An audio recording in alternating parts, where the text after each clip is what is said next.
Hello everyone and welcome to my Sister Wives Today channel. I hope everyone is having a wonderful day. Before we begin, please hit the subscribe button and give this video a thumbs up. It was a scene so electric it felt like every eye in the country was watching. The kind of tense, high-stakes courtroom atmosphere where even the faint hum of the air conditioning seemed loud. And at the center of it all sat Kody Brown, his usual bravado stripped away, his posture defensive, his arms folded tightly across his chest as if bracing for a physical blow, because everyone in that room knew that the real impact was coming from words, Robyn's words, and the moment she took the stand the gallery leaned forward as one, a ripple of anticipation passing through the rows of journalists, former family friends, and curious onlookers who had camped outside the courthouse for hours just to get a glimpse of the woman now poised to dismantle Kody's narrative piece by piece. And from the second she adjusted the microphone and fixed her gaze, not on the judge, not on the jury, but directly on Kody, it was clear this wasn't going to be a soft recounting of events. This was going to be an unflinching, detailed and utterly devastating testimony, the kind that burns bridges beyond repair. And her voice, calm at first, began laying the groundwork, describing how she had once trusted him implicitly, how she had believed in the vision he sold not just to her but to the entire family. A vision of unity, fairness and shared goals, but how behind the scenes, the reality was far darker, and with each example she gave, each anecdote tied to a specific date or financial record, the tension in the room tightened like a coiled spring.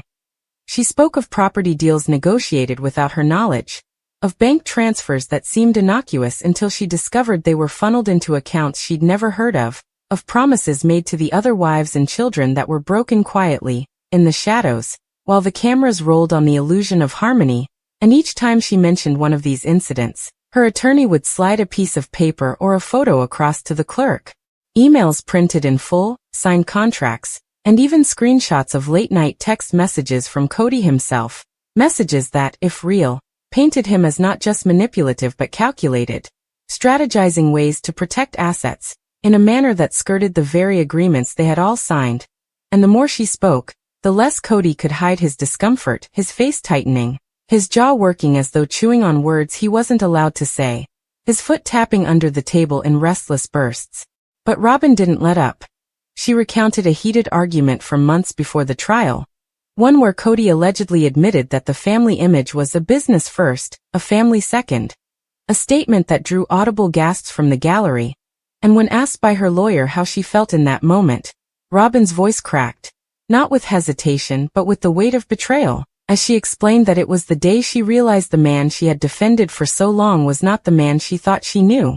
And then, as though saving the most damning blow for last, she revealed a binder, thick, worn, its pages marked with tabs and highlights, that she claimed contained a chronological record of every questionable transaction, every meeting, every conversation she had documented since the first time she suspected Kody was acting in his own interest.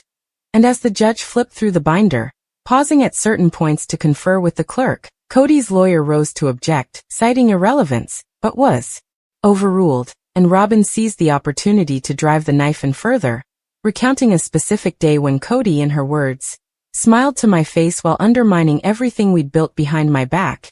And as she delivered that line, she looked directly at him again, unblinking, her tone sharp enough to cut glass, and you could see it land, his shoulders tightening, his lips pressing into a thin, pale line, his hands gripping the edge of the table. But the blows kept coming, because next she told the court about the other wives, about conversations where they confided in her their own suspicions, their own experiences with financial promises that never materialized. And though she didn't name them directly, the implication was enough to set social media ablaze before the day was even over, with hashtags like #RobynSpeaks and #KodyExposed trending within minutes. And the longer she spoke, the more it became clear this wasn't just testimony.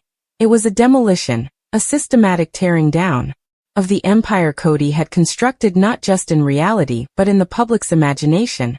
And by the time she stepped down from the stand, leaving the binder in the court's possession, the gallery was buzzing like a swarm of bees, reporters already sprinting outside to prepare their live hits, and Kody sat frozen, staring at the table in front of him as though trying to will himself invisible, the weight of her words hanging in the air like smoke, impossible to disperse. And when the judge called for a recess, he moved slowly, deliberately, as if each step was an effort, avoiding the gaze of the cameras and the crowd alike, because there was no spin, no quick statement that could undo the damage Robyn's testimony had done in just under 2 hours. And as the courtroom emptied, you could feel it in the way people whispered to each other, in the way even seasoned journalists looked wide-eyed at their notes. Kody Brown hadn't just been challenged today, he had been destroyed. But the afternoon session would prove that the damage to Kody Brown's image was far from over, because as soon as court resumed, his attorney, clearly rattled, launched into an aggressive cross-examination, leaning heavily on the idea that Robyn's memory was selective and her documents taken out of context. But Robyn didn't flinch. In fact, each time he tried to trip her up with dates or minor discrepancies, she calmly pointed to the binder still in front of the judge and directed him to specific pages, her composure so unshakable that even the jury seemed to take note, their eyes flicking from her steady posture to the increasingly agitated pacing of Kody's lawyer. And when he asked whether she had ever personally benefited from the financial dealings she was describing, Robyn didn't hesitate. Not knowingly. And when I found out, I returned every cent, before sliding a receipt across the table that showed a full repayment to one of the disputed accounts. A move that drew murmurs from the gallery and forced Kody's lawyer to retreat from that line of questioning entirely. But the real turning point came when Robyn's attorney called a rebuttal witness. A former production coordinator from the Sister Wives crew, someone who had spent years in the background, unseen on camera but privy to countless off-air conversations. And when this witness took the stand, they immediately confirmed that they had overheard Kody discussing family assets in ways that suggested he was prioritizing personal gain over the collective, even bragging at one point that as long as the public thinks we're one big happy family, I can do whatever I want with the money. And though Kody's lawyer objected, claiming the statement was hearsay, the judge allowed it on the grounds that it spoke to intent, and the coordinator went on to describe late-night phone calls, sudden changes in shooting schedules to accommodate private meetings, and instances where large purchases appeared without explanation, all of which aligned eerily well with the timeline in Robyn's binder.